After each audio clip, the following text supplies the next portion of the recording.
Hi అండి, అందరికీ welcome back. తెలుగింటి ఆడపడుచు. ఎంతో టేస్టీగా ఈజీగా ఉండే ఉప్మాని ఎలా చేయాలో చూద్దామండి. దీని కొరకు ముందుగా స్టవ్ వెలిగించుకొని ప్యాన్ పెట్టుకోవాలి. ఈ ప్యాన్లోకి 2 పావులు ఆయిల్ తీసుకొని ఆయిల్ అనేది హీట్ ఎక్కాక పోపు గింజలు వేసుకోవాలి. అలాగే నిలువుగా కట్ చేసిన 3 పచ్చిమిర్చిని వేసుకోవాలి.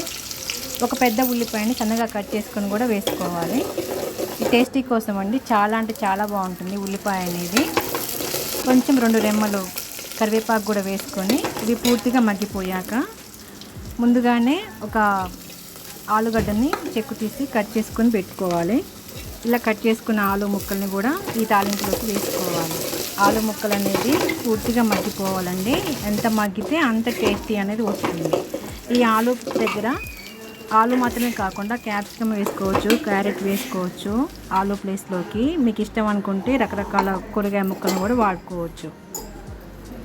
మనం 2 కప్పుల గోధుమ రవ్వ తీసుకుంటున్నామండి. చూపిస్తున్న విధంగా 2 గ్లాసుల గోధుమ రవ్వను తీసుకున్నాను నేను. ఈ గోధుమ రవ్వ శుభ్రంగా ఉందో లేదో చూసుకొని పక్కా పెట్టుకోవాలి.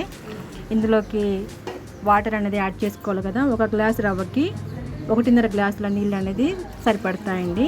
నేను 2 గ్లాసుల రవ్వ తీసుకున్నాను కాబట్టి 3 గ్లాసుల నీరు అనేది పోసాను.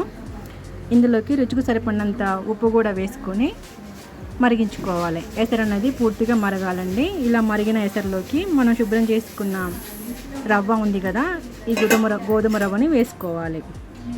గోధుమ రవ్వని ఇలా వేసుకొని పూర్తిగా కలిగి తిప్పుకోవాలి. చూపిస్తున్న విధంగా గోధుమ రవ్వ అనేది కలిగి తిప్పుకోవాలి. ఒక 5 నిమిషాలు అయితే ఇది ఉడికేస్తుందండి. చూపిస్తున్నాను చూడండి, ఈ చెమ్మ అనేది లేకుండా పూర్తిగా ఉడికిపోతుంది. ఎంతో టేస్టీగా ఉండే మనకు గోధుమ ఉప్మా రెడీ అండి. మనకు నచ్చిన టమాటా చట్నీతో కానీ మీకు నచ్చిన చట్నీతోటి సర్వ్ చేసుకుంటే చాలా బాగుంటుంది. ఇది నచ్చినట్లయితే సబ్స్క్రైబ్ చేసుకోండి.